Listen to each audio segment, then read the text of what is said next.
Hello everyone, welcome back to my channel. I'm Em, and this is going to be my May wrap-up.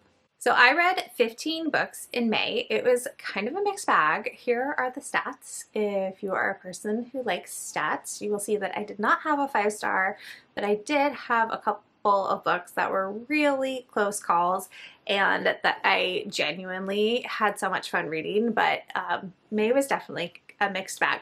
Part of it was that I gave myself quite a few bookish projects, and they were all things that I was excited to do, but none of them were on my TBR for May. And so I spent pretty much the whole month working on these other projects, and then got to the last week and a half and realized I hadn't read any of my book club books, any of the books I was going to read for the different reading challenges I participated in, like none of it. I had done none of it. And then I had to scramble to catch up. So it wasn't my favorite in terms of unintentional workload that I put on myself. I'm going to try to course correct because YouTube is supposed to be fun. And if I overload myself, I'm not having fun. So we're gonna work on that for next month. But with that, let's go ahead and dive in. We are going to start off by talking about the books that I do not have physical copies of so that I don't forget to tell you about them. The first one we're going to talk about is Sleeping Worlds Have No Memory. I read this because it is a finalist for the Nebula this year. And do I remember anything about this book? Our main character's name is Shay, and Shay is a counselor for a queen in this kingdom. And prior to the start of the book, he is being censured for refusing to gas protesters in his city, and his punishment is to be sent off to this remote part of the kingdom to oversee the construction of this defense tower that is being built using stolen technology or appropriated technology, and then hijinks ensue. I think whenever I don't remember exactly what happens in a book, I'm just going to say hijinks ensue, and that's your key to know that I have forgotten and don't know what I'm talking about. But I remember being really intrigued by this, but not loving the execution. This was originally a novella that then was expanded into a full novel, and I ended up feeling like it should have stayed a novella. And there were so many interesting pieces of world building or interesting characters, and those were never parts that the author focused on as much as I would have liked them to. I was always more interested in what we weren't focusing on than what we were focusing on. Perfectly fine book, but not my favorite. On the flip side, I also read Go Luck Yourself by Sarah Rash. This is the sequel to Nightmare Before Christmas.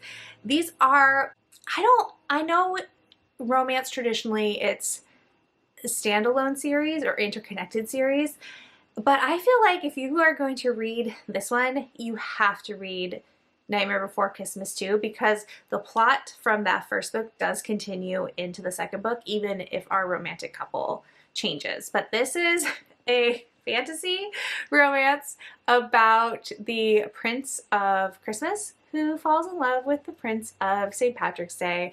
And I unexpectedly love this series so much. It's so silly and fun and goofy, but then there's a really interesting political fantasy component that I really dig, and I think save these books from being too saccharine or too much of a silly goofy time. Not that there's anything wrong with the silly goofy time, but I appreciate the weight that the political plot adds to this book. I found these two absolutely delightful, like just so perfectly charmed by this. If you want more of my thoughts, I did read this for episode 1 of my new book series Bingo series. Yeah, so I will link that down below if you want to go check it out. I read most of these in vlogs, so I will just link all the vlogs that I did for May down below, and if you want to see my thoughts, you can go check that out, because yeah, I basically vlogged everything I read this month. I very impulsively read Love Code by Anne Gare. This is the sequel to Strangelove, and This is probably one that you could pick up without having read book one in this. I think it's called the Intergalactic Love series, but I could be wrong. And this one is about Helix. Is it Helix or Helios? It's about an AI who crashes his ship on a planet and is rescued by an alien scientist who puts his AI-ness into an organic body, and there's a little bit of a mystery, and they fall in love, and it was lovely. Lovely, just the sweetest, coziest alien romance you could ever hope for, which is kind of what I want. I think when I read an alien romance, I want it to be cozy and sweet, and Anna Gare definitely delivers on that front. I didn't love it as much as I loved Strangelove. I thought that one was that was a 5-star, and I think I gave this one a 3.75. So not my favorite in terms of couple or plot, but I always tend to really dig her writing and the story that she tells. So it was still a good time, even if it wasn't my favorite time. All right, and the last one that I don't have a physical copy of is I read this graphic novel adaptation of The Great Gatsby, and I read it because I was reading The Chosen and the Beautiful by Nevo, which I think we'll talk about next. And about halfway through reading that, I felt a little lost. And I've never read The Great Gatsby, and so I was looking for the actual book, but my library didn't have an e-copy that was immediately available to read in the moment I wanted to read it, but there was this graphic novel adaptation, so I went ahead and read it. I really liked it. It was, I mean, I haven't read, like I said, I haven't read the source material, but it felt like a good mix of retelling the original story, but the author giving it her own flair. I really liked the art style. I really liked the way she played with the dreaminess of the language in The Great Gatsby, and it gave me exactly what I needed in the moment I needed it, which was a outline and plot beat for this story. So since those two connect, I read The Chosen and the Beautiful by Nevo for the science fiction and fantasy book club that I'm lurking in. Eventually I'll participate, I promise. And this is her Great Gatsby retelling. And unfortunately, I didn't love this. I think Nevo is a beautiful writer. Her writing is always absolutely stunning. But I found this book to be slow and a little plotting and a little boring, if I'm being totally honest. This retelling of Great Gatsby is told from Jordan Baker's perspective. Jordan is an immigrant. She is best friends with Daisy, and in Nevo's retelling, she is queer and there is a magical realism component. And unfortunately, the parts is kind of similar as Sleeping Worlds Have No Memory. The parts I was most interested in were not the parts Nevo was focusing on. I found the immigrant component of Jordan's story to be very interesting, and I found the magical realism component to be the most interesting, and we barely spent any time on those two things. It was not the focus. And it has a very open ending, which after reading the graphic novel adaptation of Great Gatsby, I think is also how Great Gatsby is. It's a very open-ended ending, but this is largely just rich people and their problems, and rich people and their problems is the least interesting plot, in my opinion. I do have the standalone companion sequel to this, Don't Sleep with the Dead, so I am going to pick up that and see if maybe she does explore the immigrant and the magic components more in that one than she did in this one. Fingers crossed, because I don't want to be bored again. That'd be such a bummer.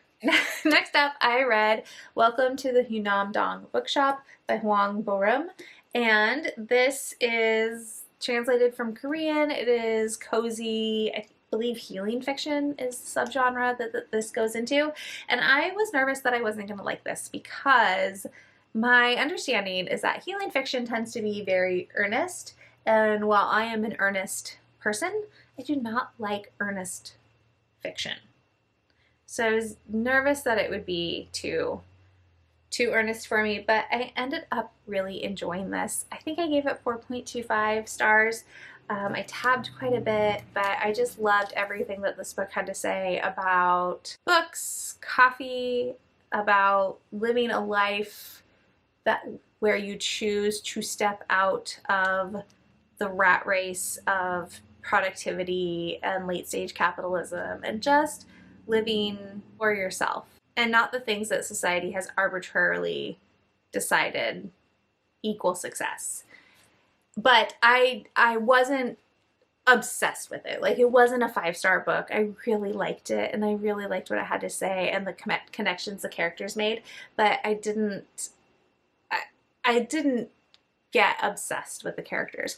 Oh, this is about a woman who has just opened a bookshop in this little neighborhood, and it's almost told in vignettes of her relationship with the community, the people she hires to work in the bookshop, the customers who start to come to the bookshop who become friends, and just the interconnectedness of a community. And I thought it was really lovely.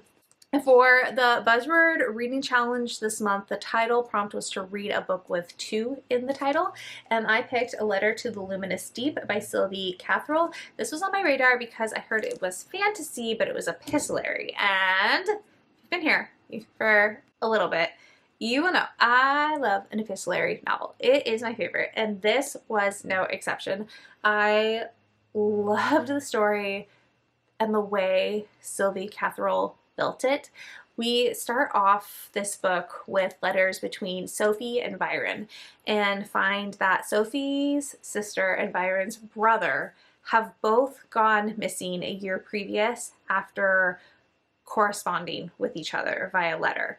And so it's a mix of letters between Sophie and Byron trying to find out what happened, and of past letters between Sophie's sister E and Byron's brother Henry as they themselves became friends and then slowly fell in love. And it's so good. I love it so much.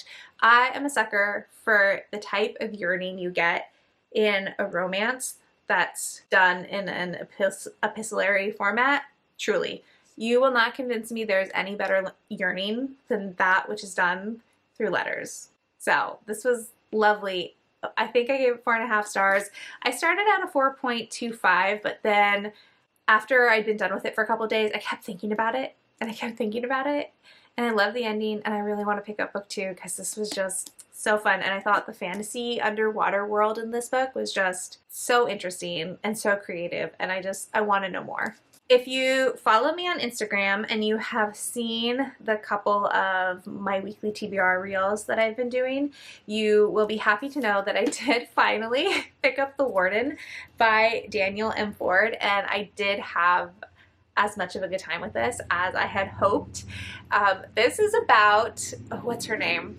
This is about Alice, who at the beginning of the book has just graduated from necromancy college, basically, and when people graduate from this necromancy school, they are assigned a village or a town or a city or a neighborhood to be the warden of, to basically protect and take care of the villagers. There's like a contract in between this college and various cities and villages. And Alice is assigned to this village called Lone Pine, which is way out in the middle of nowhere, super small. And she has been the top of her class, and she's so good at everything, and she views getting assigned this small town as a demotion, as a snub. And she is so snobby. She thinks so highly of herself. She can be so arrogant at times, but I just absolutely adored her. I really like a snobby character. It kind of it's not the same, but it kind of reminded me of the way Elle is in A Deadly Education, where she's such a bitch at the beginning, but I mean, kind of all the way through. But it is like unapologetically a bitch, and I love it. And like Alice is also kind of unapologetically a bitch. But anyways, she moves to this small town, starts to get to know the villagers who are kind of afraid of her, kind of don't trust her, but she needs them to trust her to be able to do her job. And then there is an incident and it sets her on this road trip, kind of, with another villager. Anyways, it was so great. I liked it so much. It reminded me a lot of the movie Honor Among Thieves, the Dungeons and Dragons movie, just in terms of fun, adventure, a little bit of camp, and like really great character interactions, character relationships, watching people learn how to trust. There's a sapphic romance in this, and it was the best time. I had so much fun, and I'm so glad I finally picked it up because I really thought I was going to like it, and I was happy that that prediction came true because, you know, sometimes it does not always work out that way. For my year of Butler and Gaskell, May was a Butler month, and I picked up Parable of the Sower. I really wanted to make sure that I got to this duology in this year because what is even the point of trying to read Octavia E. Butler books if I do not read Parable of the Sower? This is dystopian. It starts in July of 2024, and we are following Lauren, who is 16 and lives in this community in California. And climate change and economic catastrophe has really changed the United States in particular and how people live, and has made life pretty fraught for the majority of people. I really appreciated this book. It did not have the impact that I think it has with a lot of readers, and I've been trying to decide if that's because I read the graphic novel adaptation a number of years ago, and so I vaguely remembered the plot and the beats and the themes, or if it's just our current reality is so horrific in so many ways that it kind of lessened the horrors of what Lauren is experiencing in this book, if that makes sense. But I think this is definitely my favorite of Butler's books so far. I really like her writing. I like how spare and to the point, but still impactful her writing is. I think that's a really valuable trait that I kind of wish more contemporary authors mirrored. I'm very interested to see what's going to happen in book 2, which I will probably end up reading in July. All right, and then I read The Witch Would Not by Olivia Atwater. This is book 1 in her Victorian fairy tale series, which is like a companion series to her Regency fairy tale series that starts with Half a Soul. It's set in the same world. We hear a little bit about those characters in this book, but this is about Winifred, who is a governess, and she arrives at Witchwood Manor to be the governess to this little boy, or not little, he's like 10, 11. Something like that. Anyways, and the house is haunted by fairies, and there is a mystery to unravel, and it's very gothic, very creepy. I think Olivia Atwater leaned into some horror elements in this book, which I really liked, and it just reminded me so much of how much fun I had in Half a Soul. And that series, I found I didn't enjoy the subsequent books as much as I enjoyed Half a Soul, but I did like this one almost as much as Half a Soul. I really liked Winifred.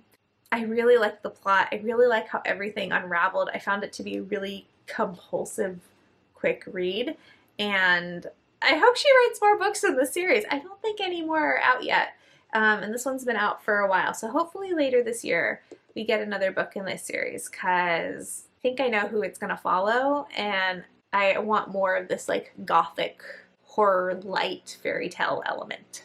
Then we have 3 romantasies because I started a new series called TBR Diaries and decided to focus on the romantasy that I had sitting on my shelf.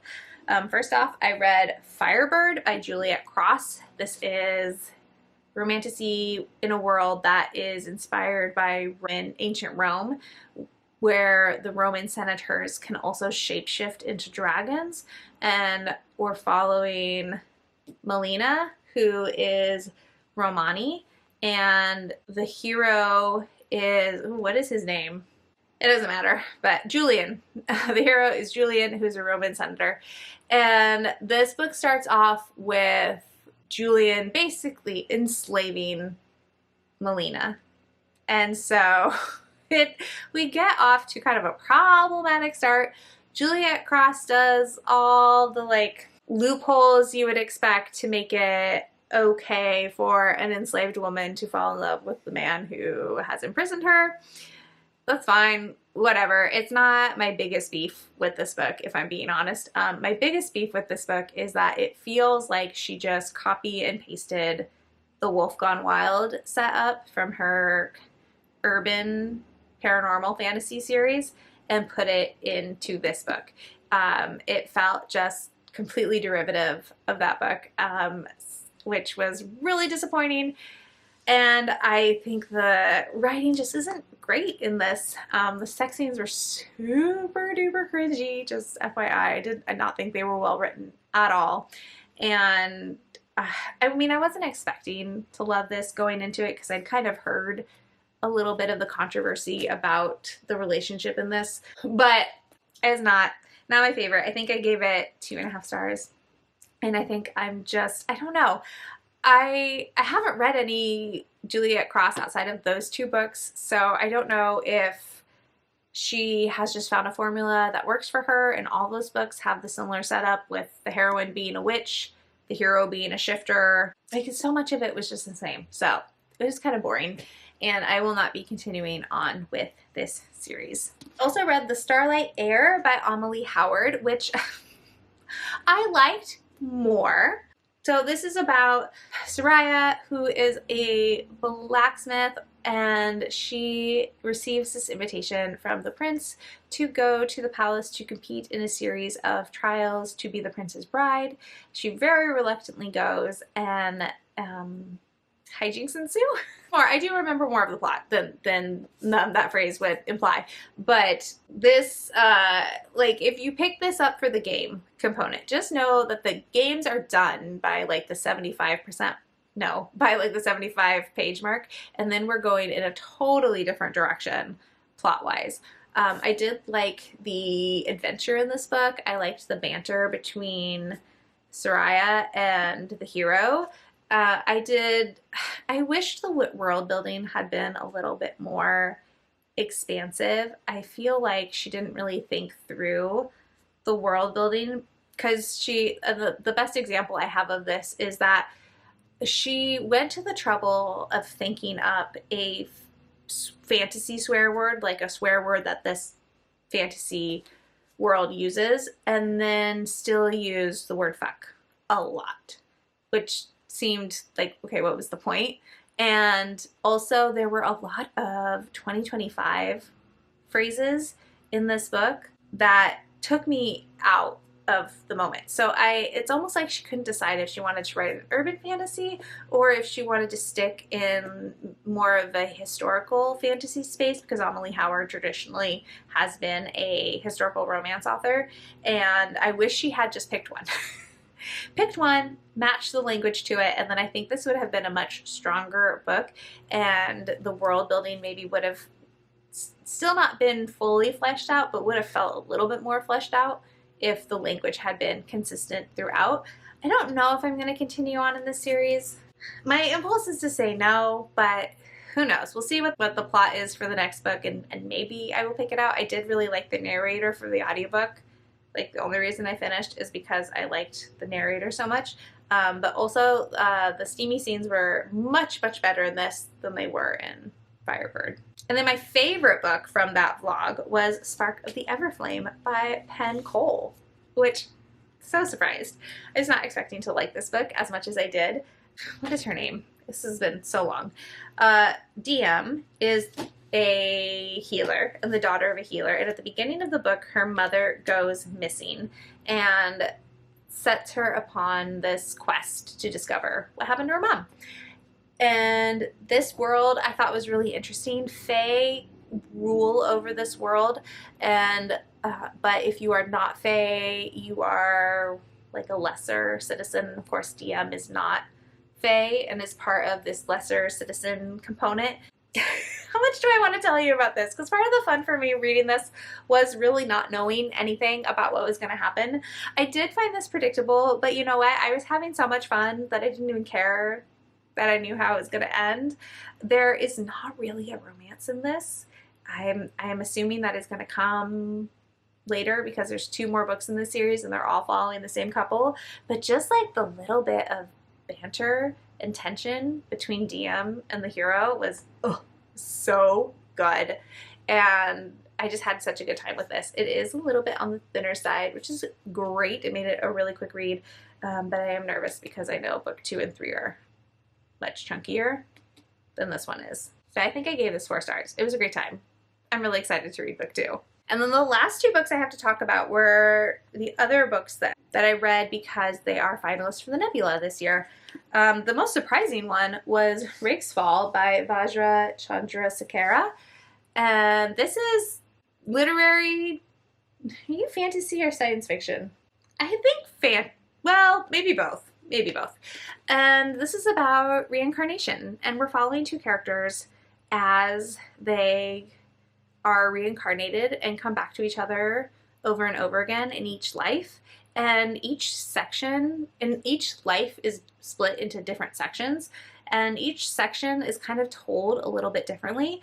When we start and we meet these 2 characters as children, it's being told in a direct-to-reader style where the assumption is that we have watched these 2 characters on a TV show. It gave me kind of WandaVision vibes.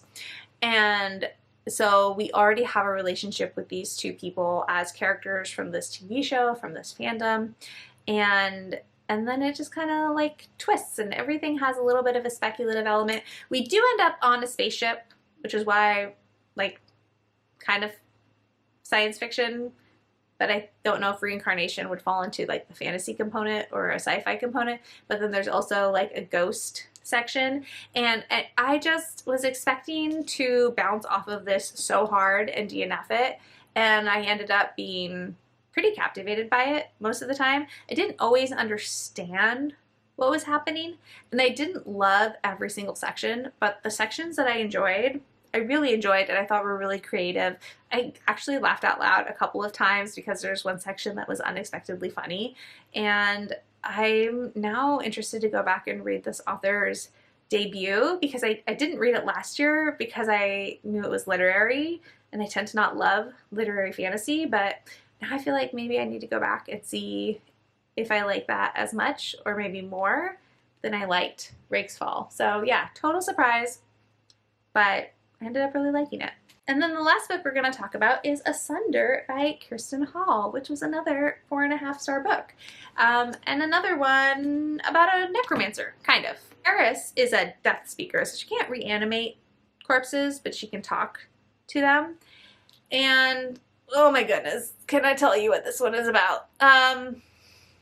So we start the book. Karis is on this island that has this crypt situation on it, and she's with this guy who she's been partnered up with by her boss, and they're going around the crypt and looking for something, and then this like monster thing comes and surrounds the guy she's with and like absorbs his whole body and to eat him and kills him.